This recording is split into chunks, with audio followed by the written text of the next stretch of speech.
Okay, so I've got about who knows how long to sit out here and talk. And I got some things I gotta talk about. I wonder if I'm framed right. And I wonder if this is picking up the good sound. I think it is picking up the good sound. So, what is there to talk about? Today, this is my video. I got up and I think I filmed some stuff, but this is the video. So, a few things happened today. First, I woke up and ran. I just did almost 3 miles and 7 minutes and 10-second pace. That is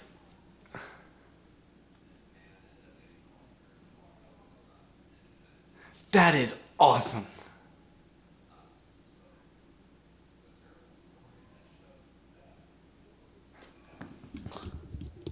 So, cut to the clip where I decided I'd do the thing. I'm gonna run a marathon in under 3 hours. After you've cut to that clip, you're looking at me and you're wondering, what is this guy doing talking into the camera? Well, let me tell you, I am talking into this camera. Let me tell you, I'm talking into this camera because I can.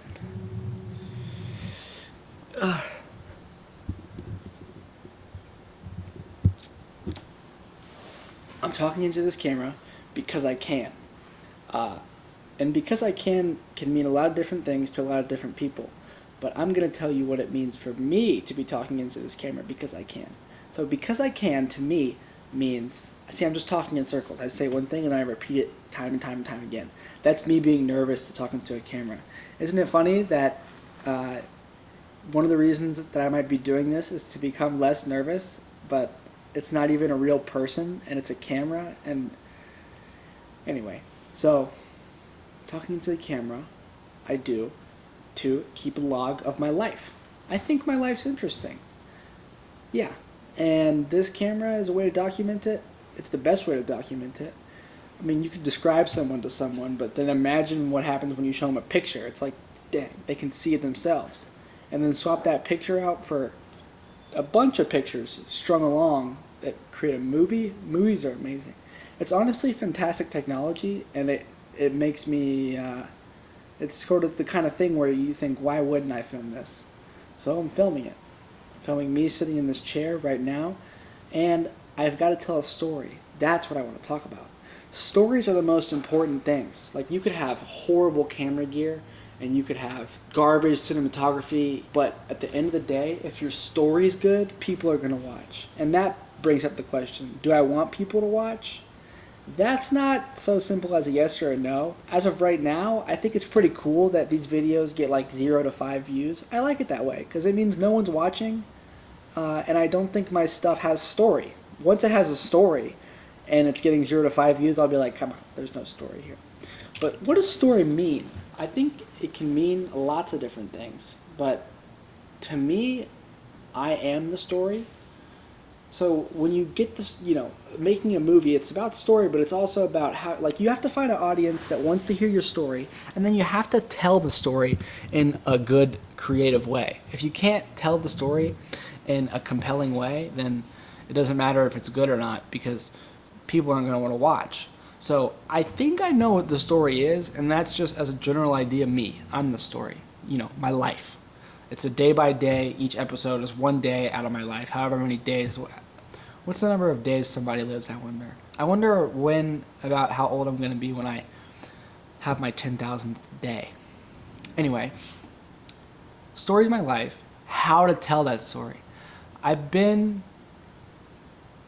could say experimenting, but I've just been posting videos, trying to figure out how to tell my story, and I think it's going pretty well. This video is different than most, but I try to make most videos different than most, and I think one day I'm going to make one, and I'm going to think to myself, I really told my story in this video. The one that I made about Pittsburgh International, that one was pretty good.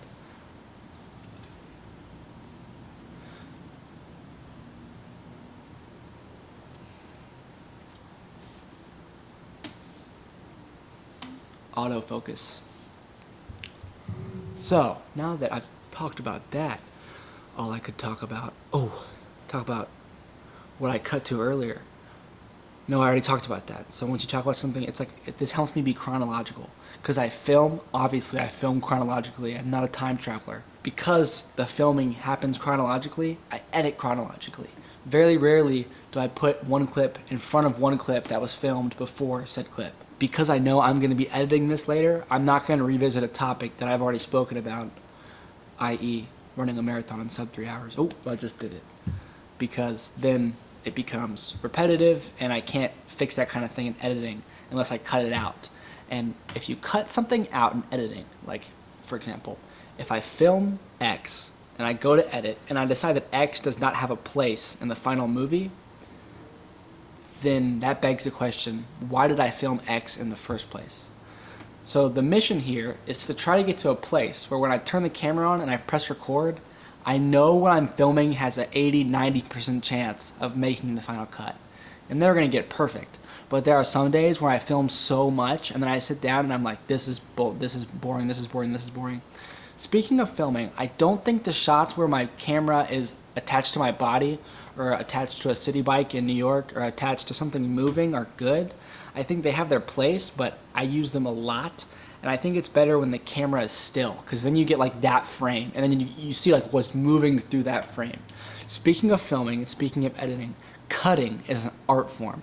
I have a really good cut that I'll play right here. I'm gonna film it and I'm gonna...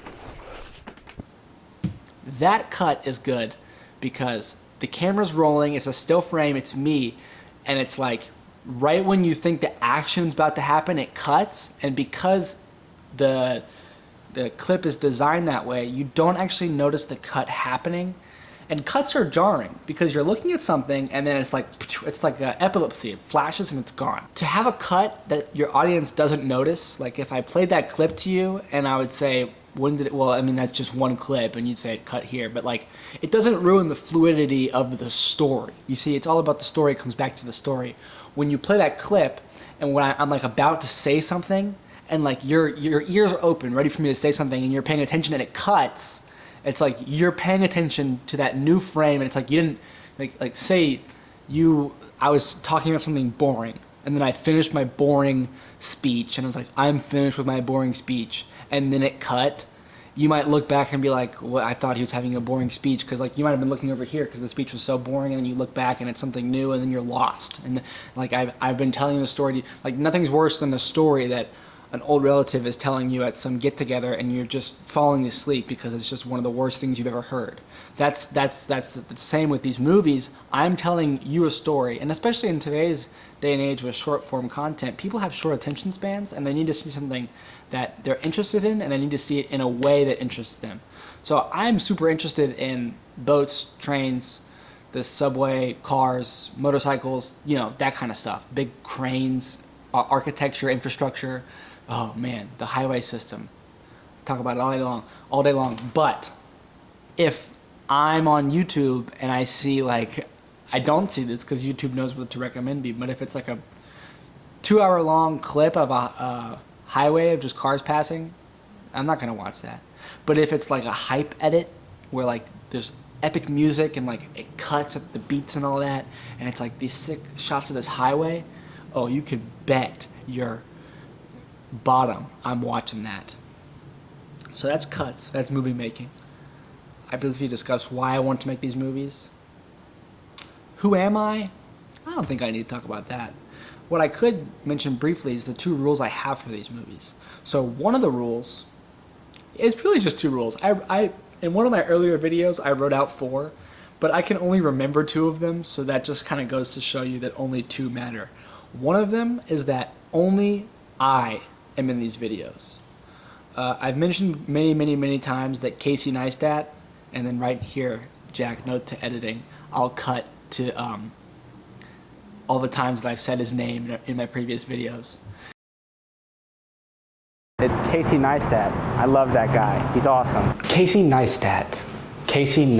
I want to talk about what he does, because I love what he does. That's what I want to do a lot of that in this video, is cut to archive stuff, because I've been keeping an archive, and I think archive stuff is awesome. Ironically, Casey Neistat does that quite well. But one thing that he does that I don't like, which is what I was speaking about, is,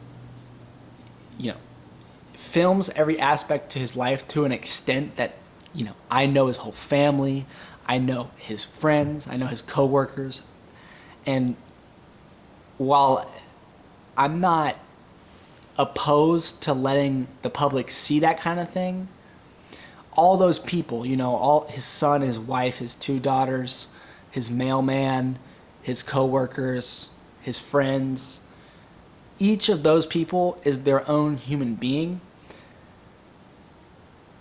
And as I'm blanking on the philosopher's name, Kant, as Immanuel Kant says, you can never know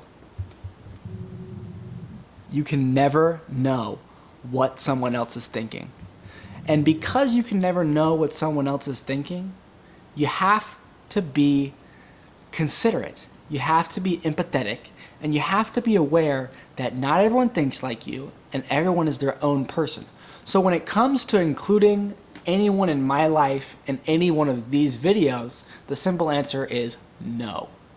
And that's the best way I've ever explained it. I'm glad I came and sat and I'm talking to this camera, because I made that rule and I knew it in my head, but I had never actually spoken it out loud and put it into the camera or put it into anyone's ear. I mean, I would try and explain why I didn't want anyone else on someone's videos to someone, and I just couldn't really get it. I couldn't really get it out. But I just got it out. So that's that. Rule number 2, and I've violated this rule quite a bit already, is once I make these, I edit them together and post them, done. By done, I mean it's not for me to watch. I did a great job of this when what this project was just me typing in a Google Docs, but now it's movies and editing and all the excitement of it, because this is a realized dream that I've wanted to do since I was 11 years old and I first saw the little YouTube icon on one of the first iPods, or it wasn't an iPod. I'm not talking about the MP3 only. I'm talking about the first iPod with a screen. YouTube came pre-installed, and it wasn't just the white backdrop with the red play button. It was an old school TV with dials. It was brown. And if I can get a picture of that right here, ding, that's what I became addicted to. I pressed that and I was like, oh my God, these are just people and they're making videos. Click. I had a channel called Cookie Productions, and it's lost to time now. Some people say once you put something on the internet, it's there forever and you can never get it back. I get where you're going with it, but I dragged my little brothers into this Cookie Productions YouTube channel. I printed out like these posters. It was like a take on Saturday Night Live. It was like a comedy show. And I was going into middle school, however old you are when you do that, and I decided I didn't want to have the label of guy that puts things on YouTube. And I wasn't comfortable with the idea of people seeing my YouTube video and, drawing up a label for me before they even met me. And that's ridiculous, because there's no time in life to feel weird or to worry about what others think. If I've learned anything, it's that. It's ridiculous because, as you just heard from me, worrying about what someone else thinks of you is a waste of time. So, Cookie Productions, that's the end of that. Very sad, but that's why this has been such a real. That's why this is so exciting for me, because I'm like remembering how excited I was to film that, to edit that, and to put it online when I was that little. And then it's like all these years passed and they're just a blur. And now I'm finally here. I see myself back in front of a camera, and it's like I'm supposed to be here. I love this camera. Speaking of this camera, it's a Canon AX70. Or is it? Sorry, it's a Canon XA70. Didn't do any research. It's a camcorder, which basically just means it's built to film video.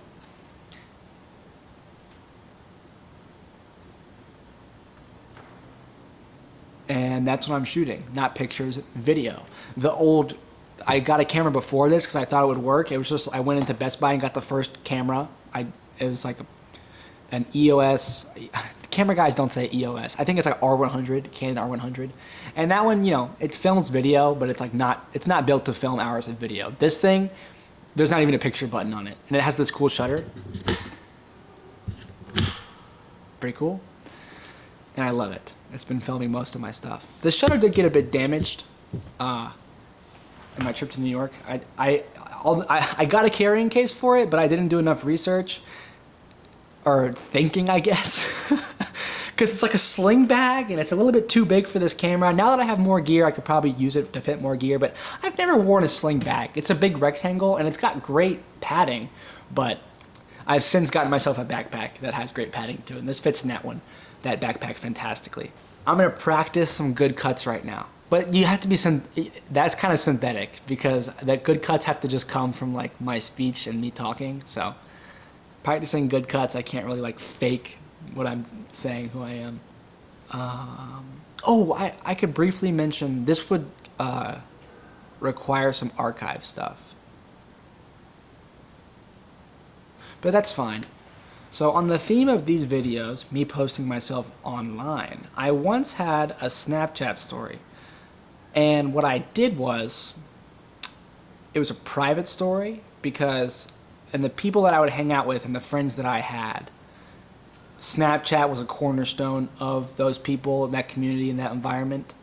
And within Snapchat, an element of it is private stories. And that's when Snapchat's social media, and you post things for other people to see on your story. Well, a private story is the same, where you post the short form video content vertical on your phone, gross vertical stuff. That's why incorporating this vertical stuff is going to be so hard. I might just tilt the camera like this and have the shots here. Yeah. Tilt the camera like right there and have the vertical shots like right here. Yeah, perfect. So here are some of the videos that I filmed on that iPhone. Yes. Let me walk you through them. I haven't seen them. I went through it earlier because I was thinking about doing this segment, but this segment requires me talking to the camera, and me talking to the camera, I ended up making the motorcycle segment of the video instead of this. That motorcycle one is in. I'm not sure what video, and I'm not going to roll any clips because that's off topic, and I'm talking about the Snapchat story. It was a private story. That means you only put people that you want to see the story on the story. You're in control of who views it. It doesn't have to be your whole viewership like your story. And the spin I took on it, because everyone had these private stories, and everyone had like their own groups that were on the private story, like, oh, you made so-and-so's private story. So my private stories, I put I went to the checkbox where you say, do you want this person, this person? I checked all, what at the time, 1,000 people that I had on Snapchat, and I put them on my private story. Then I was posting to my private story, and I would get feedback, and people would say things to me. And it was almost like I was like half realizing that dream, that Cookie Productions dream that I had through this story. But by the time I made that private story, I had already changed so much in negative ways since the little boy version of me that made that YouTube channel, Cookie Productions, and dragged my younger brothers into my room to film what was just comedy. It was just supposed to make people laugh. That when I look back on it now, I kind of like, it's hard for me to put these videos here because I kind of cringe at that version of me, because while it's like, yes, I see why he was doing the things that he was doing. I mean, come on, these videos, they're still to entertain. Like, he's still just trying to entertain his viewers. He isn't a good person. And when I say isn't a good person, I mean, sometimes his entertaining nature comes at the expense of someone else. Like, he's filming someone else, and there's always these captions, and sometimes the caption suggests that the person he's filming is stupid, or the place he's filming is stupid, and he just kind of has like the dumb high schooler filter on him. Like, he doesn't really understand who he is. Like, today, I'm somebody that, I mean, come on, I don't even want anyone else to be, like, back then, these stories, other people were a cornerstone in them. Like a big part of these stories was showing the people on the private story who I was with. Like, oh, this is the person I'm with. this is what we're doing isn't entertaining. But now, with this, what I'm doing here, one of my rules is to make it only me. There's no other people.